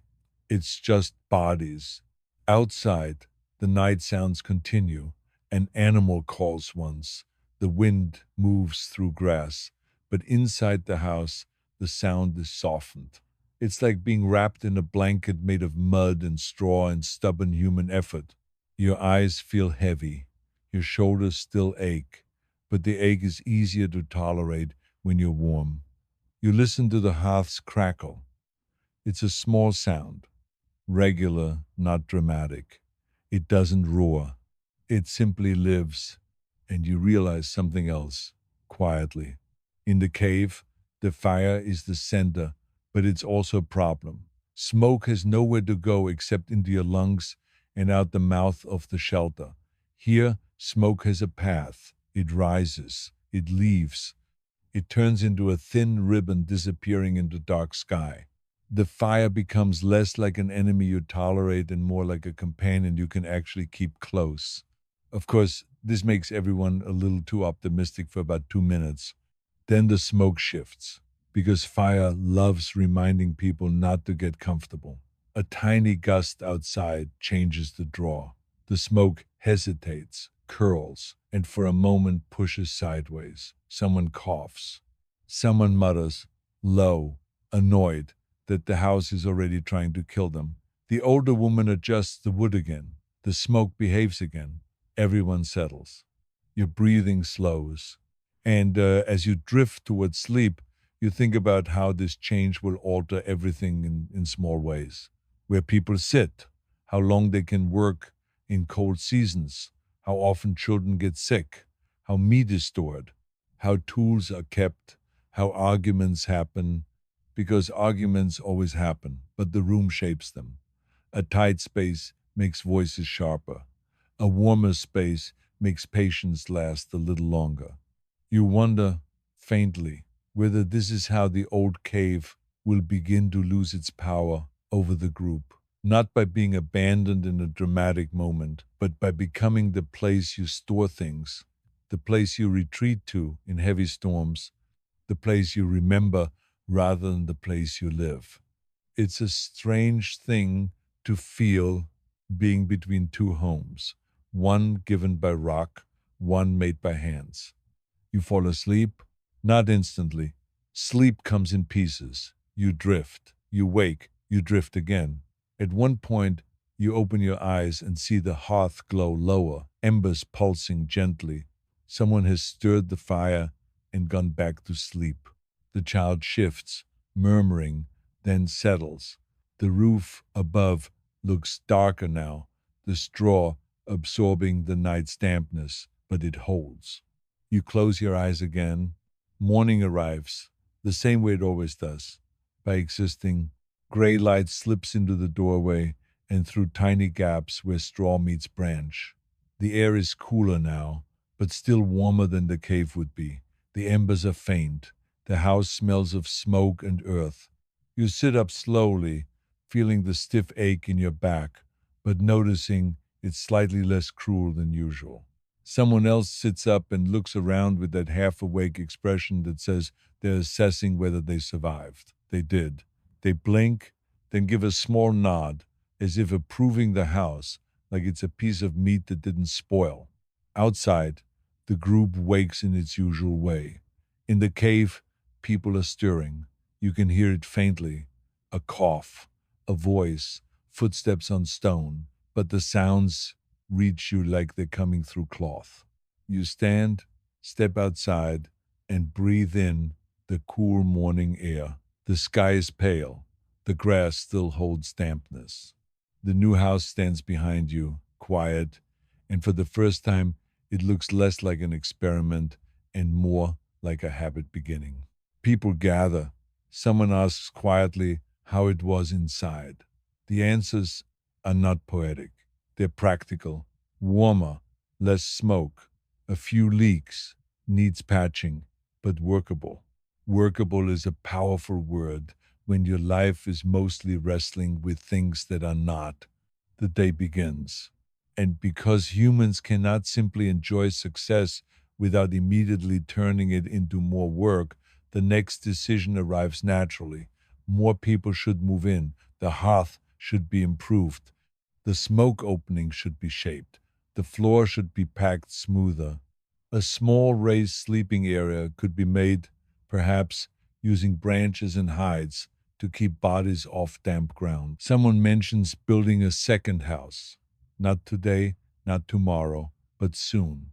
Another structure for another family unit, another hearth, another place for warmth. The idea lands softly, then spreads, because once you build one shelter, the mind starts imagining more. Minds are like that. They see one finished task and immediately invent three more. The hunters prepare again, because even with shelter becoming steadier, hunger remains loyal. Spears are checked, points are tightened, cord bindings are inspected. Someone tells a younger hunter to stop fiddling with their spear like it's a toy. The younger hunter looks offended, which is a standard reaction to being corrected. You decide to hunt today. Others will stay and patch, to thicken walls, to improve the roof edge, to build a better smoke vent. The division is calm now. Less arguing. Everyone saw the household. That makes cooperation easier. You walk toward the stream with the hunting party, moving through damp grass. Birds call. Insects begin their day. The ground is soft underfoot. You follow tracks that are already familiar. Deer prints, lighter and quick. You read the land as you walk, seeing where deer have passed, where they paused, where they drank. You find them not close at first, a flicker of movement, a brown back between trees, then another, a small group, grazing, unaware. The wind is in your favor. You move slowly, knees bent, stepping around branches, avoiding dry leaves. Your breathing is quiet.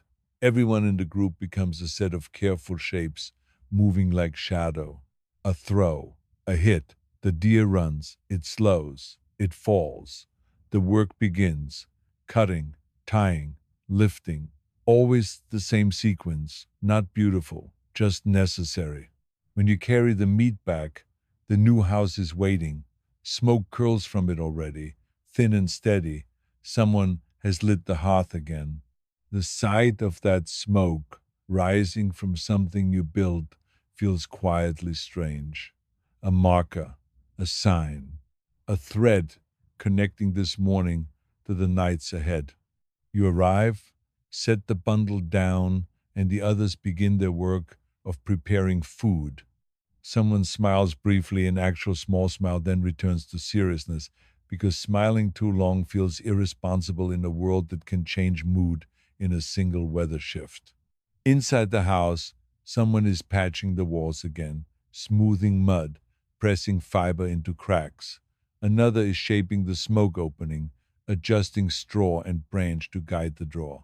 A third is packing the floor, stamping it down with feet, making it smoother, less damp. You step inside and feel the warmth. It's not hot, just enough. Enough to make your hands feel less stiff. Enough to make the room feel like it has its own breath. Children move in and out of the doorway now, curious, less hesitant.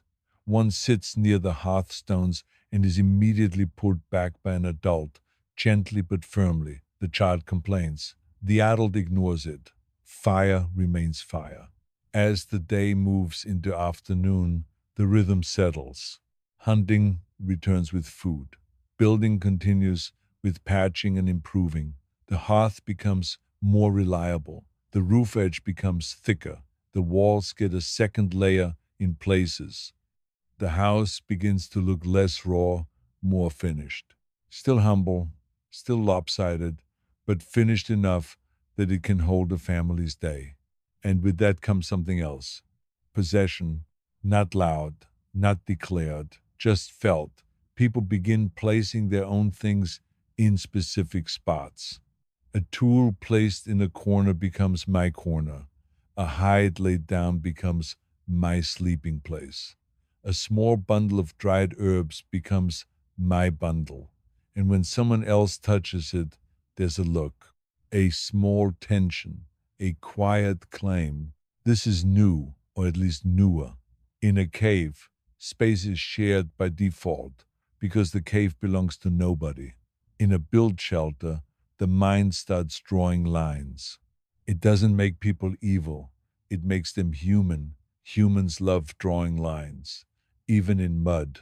A couple begins to argue quietly about where they want to sleep. One wants nearer the hearth, the other one's nearer the doorway for fresh air. Both have good reasons. Neither wants to compromise.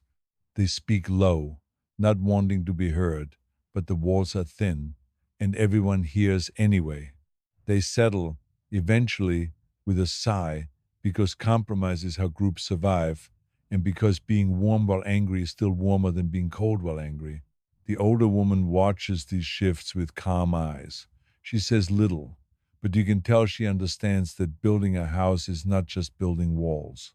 It's building a new way of living together, and that means new friction, new habits, new rules that no one has spoken aloud yet. Evening comes again. The hearth glows. Meat cooks. People eat. The house holds warmth. Someone mentions quietly that they slept better inside. Another says their joints hurt less. Another says they still prefer the cave because they don't trust this roof. Someone else replies that the roof doesn't need to be trusted, it needs to be maintained, which is a very practical way to describe all relationships if you think about it long enough. Night settles. More people sleep inside now. The cave still holds some, but fewer. The shift is slow, and that makes it easier. No dramatic leaving, no ceremonial farewell to stone. Just fewer bodies on hides in the cave each night, and more bodies near the hearth in the mud house. And the days repeat. Hunt, carry, patch, weave, feed the fire, dry meat, gather plants, fix tools, move straw, smooth cracks, quiet arguments, quiet laughter, children growing, learning, testing boundaries, elders watching, guiding with glances and short words, the house becoming less of a new thing and more of an ordinary thing, which is the point. One morning, you wake and realize you didn't think about the cave at all. You simply woke inside the mud walls, felt the warmth, heard the soft crackle of embers, and reached for your sandals without wondering whether the stone mouth would be dripping today. That's how change happens, not by announcing itself, but by becoming the default. Outside, the Aurochs herd moves farther off as the season shifts. Deer paths change. Water levels rise and fall. The group adapts. The house is patched again and again, always adjusted, always improved. A second small shelter begins to take shape nearby. Posts being set, woven walls beginning, mud being pressed in, because once one hearth exists, another becomes imaginable. You watch younger hands working now with more confidence. They mix mud without hesitation. They weave branches like they've always done it. They talk about roof layers as if roof layers have been part of life forever. And in a way, for them, they almost have. There are still hunts, still long days, still hungry mornings when the meat is low and the weather is cold and the deer seem to have vanished out of spite. There are still nights when the smoke refuses to draw properly and everyone coughs and glares at the hearth as if it has betrayed them. There are still cracks in walls, leaks in roofs, arguments over sleeping spots, irritations over who used the tool and didn't put it back. But the hearth stays. It stays because people keep feeding it. They keep patching the walls. They keep returning to it again and again until it becomes the center of the group's world in a way the cave never fully was. And one evening, as you sit near the fire with your back against the wall you once pressed with wet mud, you listen to the low voices around you, to the small sounds of children drifting into sleep, to the faint rustle of straw overhead, and you realize that the wild outside the deer, the aurochs, the wind, the rain still exists, still demands respect, still shapes your days, but inside this small space, you have made a pocket of control, a small refusal to be entirely at the mercy of rock and weather, and you stare into the embers and feel the steady warmth on your face, and you think quietly that this is what a home is, not a perfect place, not a safe place, just a place you keep fixing, a place you keep returning to, a place that holds your tired body at night. And as the fire crackles and the smoke lifts and slips out through the roof opening, you let your eyes close for a moment, just resting them, listening to the calm hum of ordinary life under a roof you helped build, and you breathe in and breathe out, and you drift into that half sleepy calm where the day's work loosens its grip, and you hear someone nearby murmuring about tomorrow's hunt, about checking traps, about gathering more grass for the next wall layer, about how they should reinforce the doorway before the next rain, and the plans keep forming, gentle and endless, because humans, once they discover they can change their world, never really stop trying, and you sit there with the warmth on your skin, and you let the voices blur, and you let the fire sound carry you, and you remain still as the night deepens and the hearth continues burning quietly and the mud walls hold and the straw roof settles and the outside world moves on beyond the doorway and you stay there, calm and tired, until someone adds another piece of wood and the flame flares slightly and the light dances on the wall, and you open your eyes again and watch it for a moment. And you think about how the cave once held that light against stone, and now it's held against mud. And the difference feels small and enormous at the same time. And you blink slowly, and you let your gaze drift upward to the roof, where small bits of straw stick out like untidy hair. And you think, with faint, dry amusement, that this roof looks like it was built by people who are very tired and probably arguing about it, and that means it's perfect, and you let your eyes close again, and you breathe, and you drift, and the quiet continues, steady and uncelebrated, as the hearth glows and the night turns, and the next day waits somewhere out there in the dark, patient as always, ready to ask for more mud, more meat, more hands, more small choices, and you will answer because you already have, because you already are, and you sink further into the warmth and into the calm and into the slow rhythm of life, moving from cave to hearth, one ordinary breath at a time. And you sit there listening to the fire until the sound of it becomes part of your own breathing, and the room becomes softer, and the world outside becomes distant, and your thoughts begin to blur into simple images: wet mud smoothed under palms, straw pressed down and tied, meat hanging in thin strips, smoke curling upward and leaving, children sleeping with their faces turned toward warmth, and those images drift and drift until they lose their edges, and you remain there in the steady hush, as if time itself has slowed, and you feel your shoulders finally loosening, and you begin to slide down onto the hide bedding near the hearth, careful not to disturb anyone, and you curl on your side, and you pull a hide closer over your legs, and you close your eyes, and you let sleep come, gentle and unremarkable, while the hearth stays awake a little longer, glowing quietly, holding the warmth for everyone.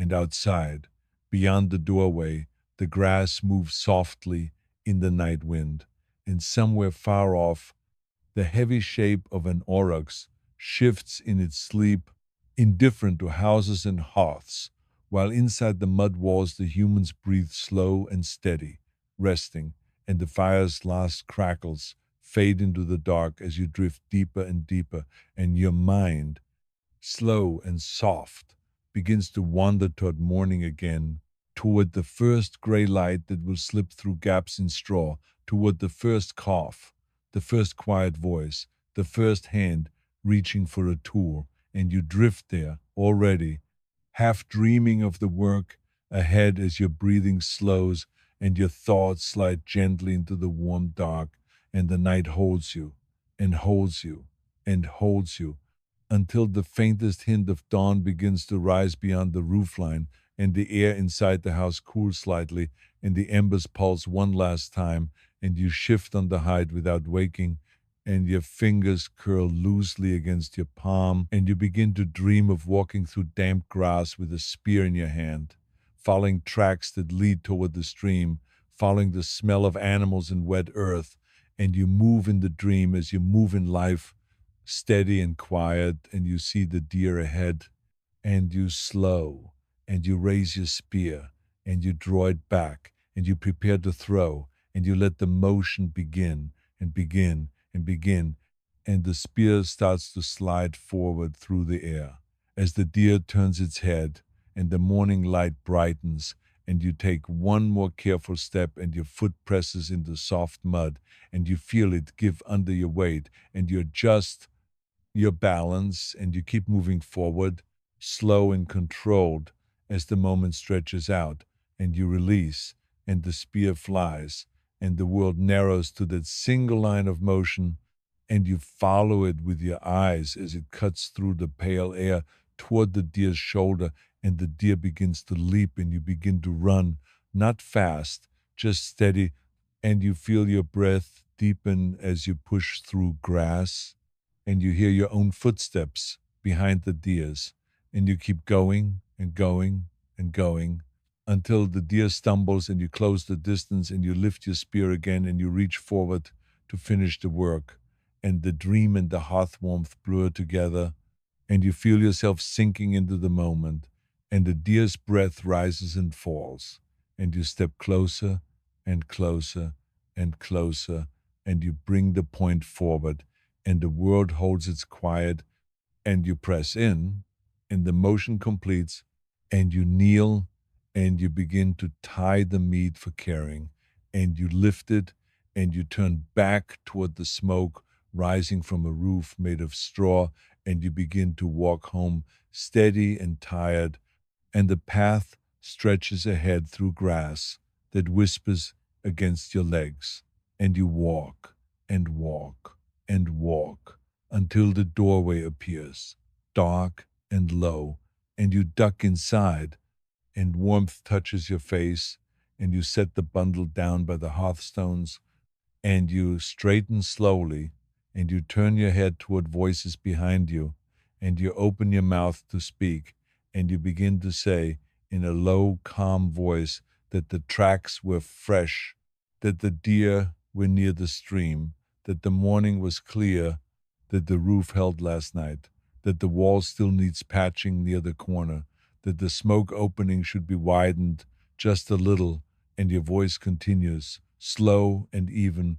as you describe the small practical details of the day, and you keep talking as hands around you begin to move, reaching for knives, reaching for cord, reaching for wood, reaching for mud, and the ordinary rhythm of life resumes again under the roof, calm and unbroken, while outside the world waits with more rain, more hunts, more seasons, and you keep speaking and breathing and moving, and the warmth of the hearth stays steady beside you as you reach for the next task, and your fingers close around the handle of a tool, and you lift it up, and you begin to work, slow and careful, while the fire crackles softly, and the smoke rises and slips away, and the mud walls hold, and the straw roof settles, and the quiet continues as you lean forward and start to cut, and your blade presses into the hide, and you draw it back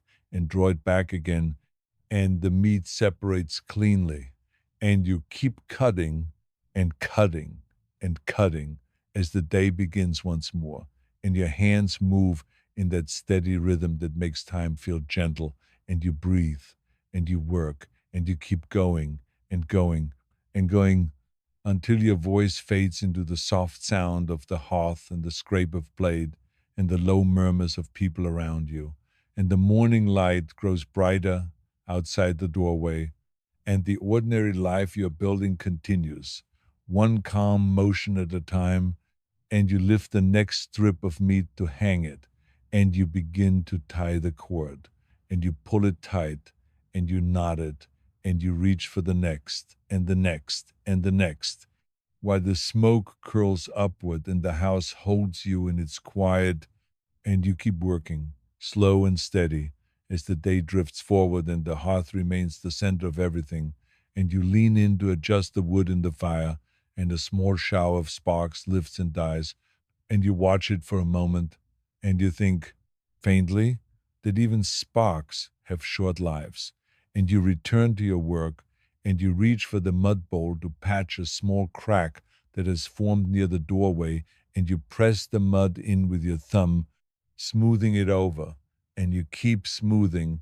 and smoothing and smoothing until the surface looks even enough, and you lift your hand away and you blink slowly, and you listen to the low sounds around you, and you let the calm rhythm continue as the day moves on without any need for announcement, and you keep working and breathing and existing as the hearth's warmth holds steady and the world outside shifts quietly through its seasons, and you begin to feel the steady pull of hunger again, and you pause and you tear a small piece of cooked meat and you bring it to your mouth and you chew slowly and you swallow and you wipe your fingers on your tunic and you lean back slightly and you let your eyes drift toward the doorway where sunlight falls in a pale rectangle on the packed earth, and you watch dust float in it, and you feel for a moment that strange quiet comfort of being inside something you built, inside a place that didn't exist before you decided to make it, and you breathe in and breathe out, and you let the moment stretch, calm and ordinary, as you sit there listening to the fire and the murmurs and the soft scrape of tools, and you remain there steady and tired as the day continues onward, and your hand lifts again to reach for the next task, and your fingers close around the cord, and you begin to tie another strip for hanging, pulling the knot snug, and your lips part as if to say something small to the person beside you, and you begin to speak, low and slow, about where to store the dried strips so the damp won't reach them, and you gesture gently toward a corner, and the other person nods. And you both begin to shift bundles toward that spot, arranging them carefully, because even comfort requires organization, and you continue moving the bundles and moving them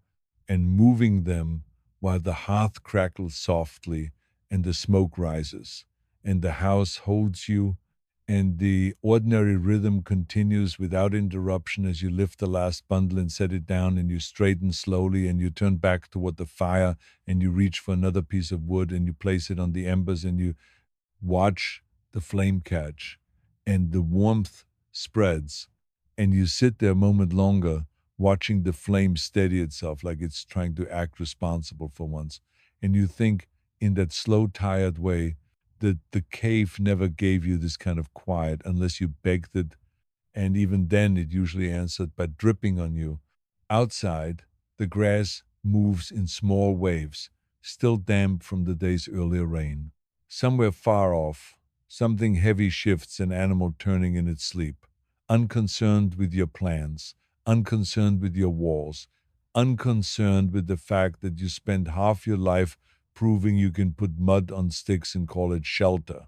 The night air smells clean now, washed by rain, and the sky feels larger than it did when you were trapped under stone.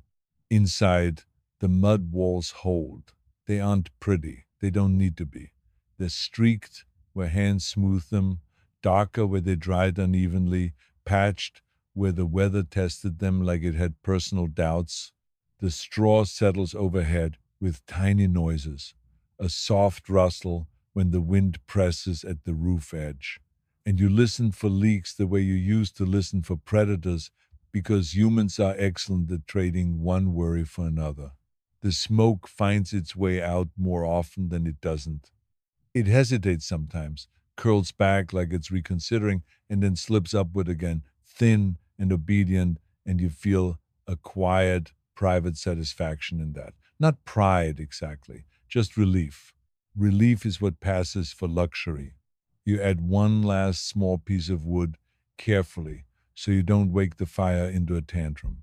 It answers with a gentle crackle and a low pulse of orange that makes the shadows move on the wall like slow water. The people around you sink deeper into their own tiredness. Voices drop into murmurs and then into silence. Children drift into sleep with their faces turned toward the heat, hands unclenching, breathing, smoothing out, as if warmth has finally given them permission to stop fighting the day. Someone shifts on the bedding and mutters a half-formed complaint about their back, and no one replies, because everyone's back is doing the same thing, and there's no point pretending otherwise. Another person coughs once, softly, then settles again. The house absorbs these sounds, holds them close, makes them feel smaller than they would in the cave, where everything echoed off stone like the world was repeating your discomfort back to you. Your own body finally gives up its arguments. Shoulders loosen, fingers stop gripping nothing, jaw unclenches without you telling it to.